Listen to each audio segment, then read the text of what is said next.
Welcome to the Dr. Jim Cares podcast with Dr. James Augustine, where we provide powerful solutions for helping you create wellness. The following discussion is for educational purposes only and is not meant to diagnose or treat disease. Because our approach is individualized, it's important to not apply this information without first consulting with your healthcare professional. And now, here's Dr. Jim.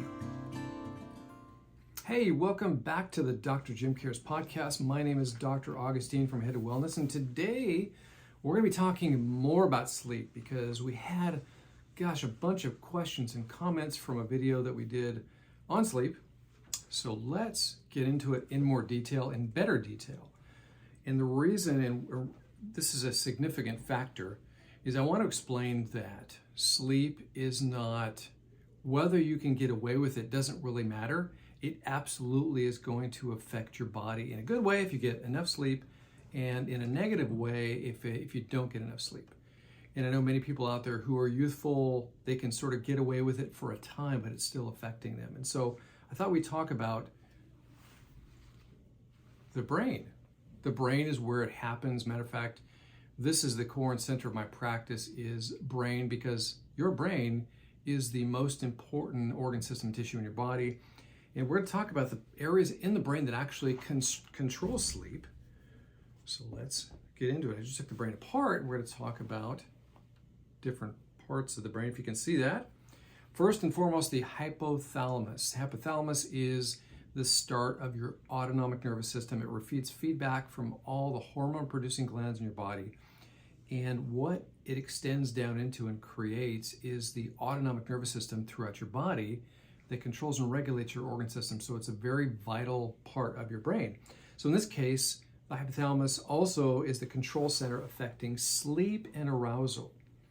And so within the hypothalamus, you have the suprachiasmatic nucleus of the SCN, and it receives light information, basically light that's coming from your eyes, so that your body can create and develop this sort of rhythm, behavioral rhythm. The brain stem communicates with the hypothalamus to control the transition between wake and sleep. And then you have sleep promoting cells within your hypothalamus that basically are going throughout the brainstem and producing chemical that maybe you've heard of this chemical. It's called GABA. It's a neurotransmitter, gamma-aminobutyric acid. GABA is a calmative neurotransmitter. So what it does, it tends to relax the muscles throughout your body, or postural muscles throughout your body, so that you relax, so that you can sleep. It's kind of a good thing, and it affects postural and limb movements during sleep. Now there's another gland called the pineal gland, and it's also in sort of the center of your brain that promotes sleep and wakefulness. And maybe you've heard that that's where you produce melatonin. Melatonin is that chemical that's released in your brain that has a tendency to help you to sleep better. But there's another substance that's released, and it's called adenosine. Maybe you've heard of adenosine triphosphate, ATP. Ultimately, your cells, from taking in food and nutrients, create and tweak it down to something that at the very end of all of this great metabolism that goes on in your cells creates adenosine triphosphate. So adenosine is a really important chemical used for cellular energy, but it's also in the basal forebrain, and it basically helps your sleep drive. And this is the problem: is caffeine counteracts your sleepiness. I'm going to say sleeplessness, sleepiness, by blocking what happens with adenosine. So that's what caffeine does. And there are some people, they can have caffeine at 10:30 at night and they can still go to sleep just fine. Caffeine is not affecting them as much. Now, how about the amygdala? Maybe you've heard of the amygdala. It's involved in processing your emotions, and it becomes increasingly active during REM sleep. REM sleep is rapid eye motion sleep. So let's talk about now, as opposed to going through more anatomy, let's talk about now what influences sleep. What influences sleep? The external influences to sleep, so light and dark. you have this rhythm. Maybe you've heard of this term circadian rhythm that occurs in everybody. So if you're live, you have a circadian rhythm. Now you can alter that, but light and dark will influence your circadian rhythm. And what happens is you have a hormone that's called cortisol that's produced by your adrenal glands. And when you have higher levels of cortisol, let's just say in the morning hours, when it's time to wake up and your body has more wakefulness, cortisol begins to rise, and that creates more wakefulness in your body. And then as it goes up, closer to mid-morning and then noontime, it starts to peak, and then it starts to dip progressively throughout the afternoon. This is why there's that 3 o'clock sleepy time, right? You 2 to 3 o'clock, you're kind of sleepy, drowsy, that sort of thing. And then about 9:30, 10:30 at night is the magic hour where you should get sleepy because your cortisol level dips to the lowest point. And therefore, if you follow that, my recommendation, you will have optimal health as the result of it because you're getting adequate sleep. If you don't follow that, and I like to call it the little kid syndrome, because I have a problem in the sense of I like to stay up late. I'm a late night person, right? I love to stay up late because no one's bothering me. I can do what I want, get things done that I need to get done, but yet I would suffer, my sleep would suffer. So I really try not to do that. But if you do that, if you stay up, it's 11, 11:30, 12 o'clock, your cortisol level ramps back up, and then you're awake again, and you're eventually going to pay the price. So if you're young and you're saying, no, I can get 2 to 3 hours of sleep and I'm fine, well, eventually you will pay for it. And if we actually could do some objective measurements, we would find that you would have some physiological impairments, so to speak, by a lack of a full night's sleep.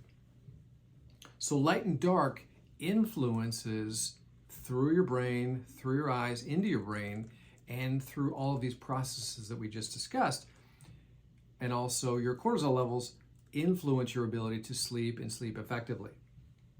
Substances is another external thing that can influence it. And what I have under substances would be food, drugs, things of that sort. Food, certainly, where you can get influences from food would be probably blood sugar,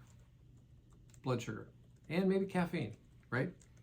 For a lot of people, they can't have caffeine too late in the day. Some people can only have maybe 1 cup in the morning, and it keeps them spiked energy-wise throughout the day.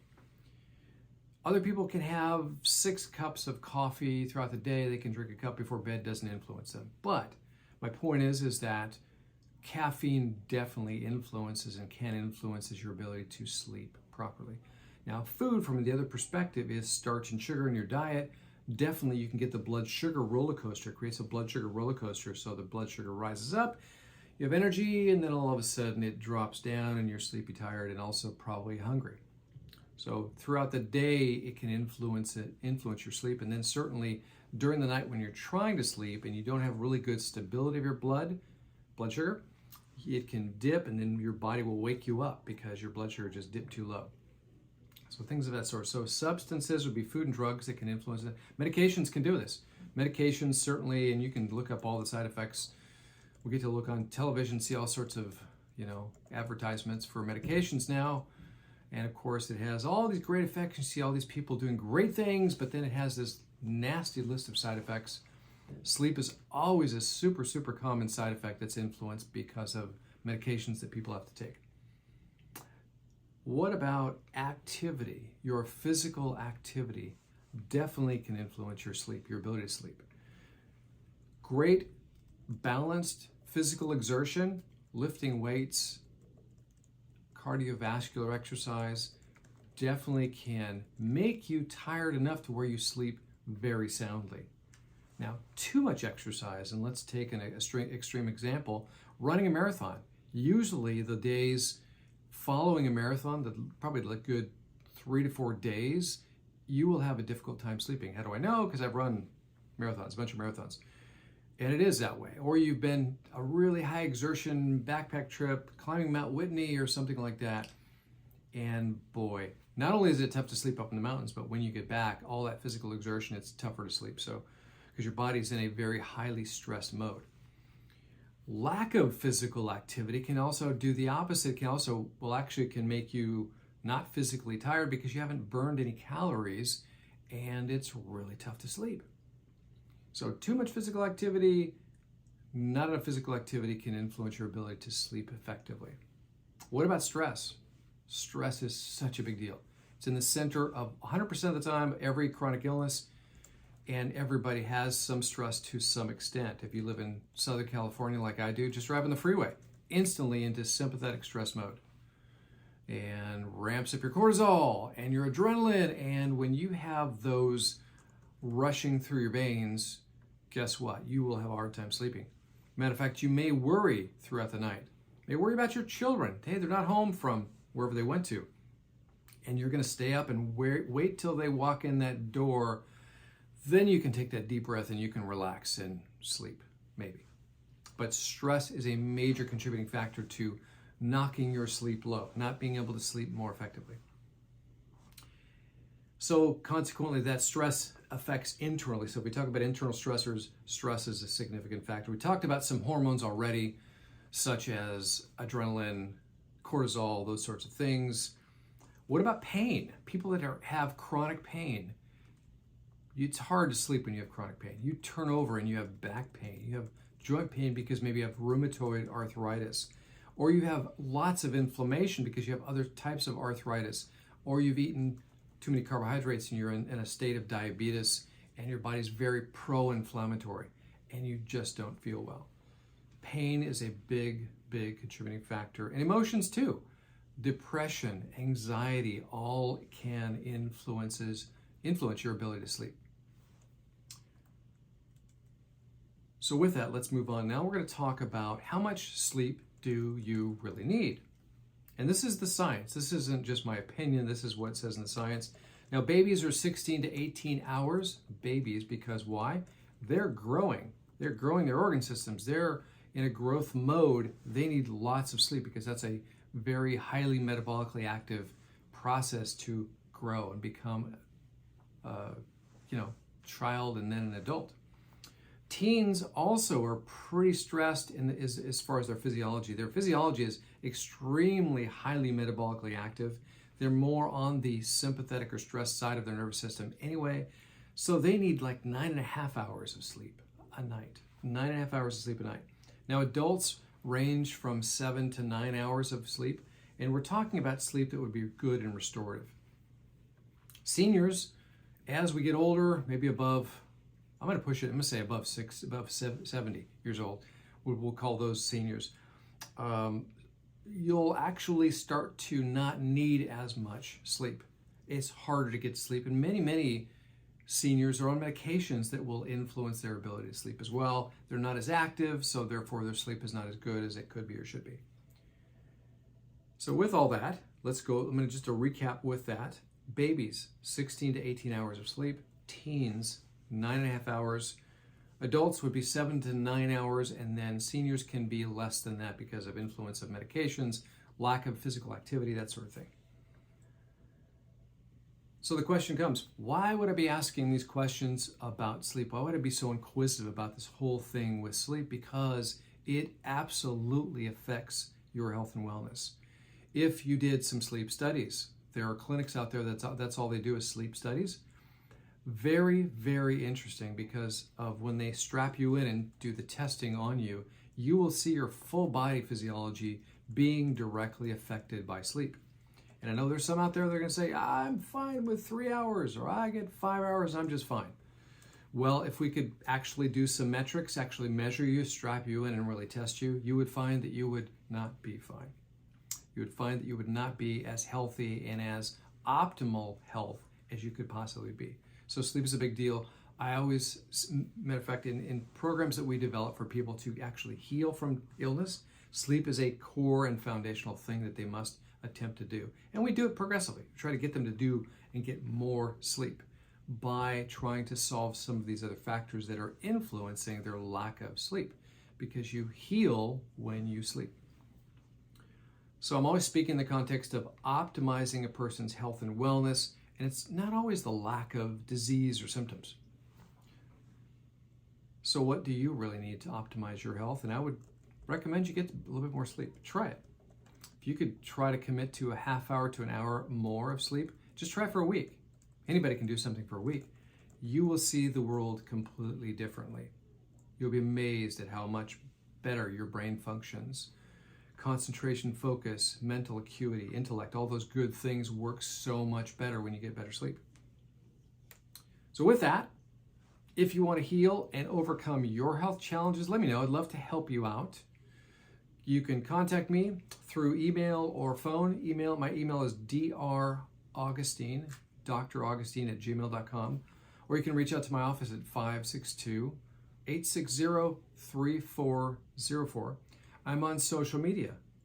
In this case, this is a video podcast, so if you could like and subscribe on YouTube, it really does help the algorithm. It helps our channel tremendously. So I'm on Instagram, TikTok as well as YouTube. I'm also on podcasting. I'm also on let me think, what is it? It's Google Podcasts. I'm on Apple Podcasts. I'm on Spotify. Please subscribe there and give me a like there as well. That'd be so great. I really appreciate that. Again, my name is Dr. Augustine from Head to Wellness. Have a great day. Thanks for joining us on your journey to wellness. Join us next time for more information and education about your health. And feel free to contact Dr. Jim on social media or at his office, Head to Wellness in Buena Park, California.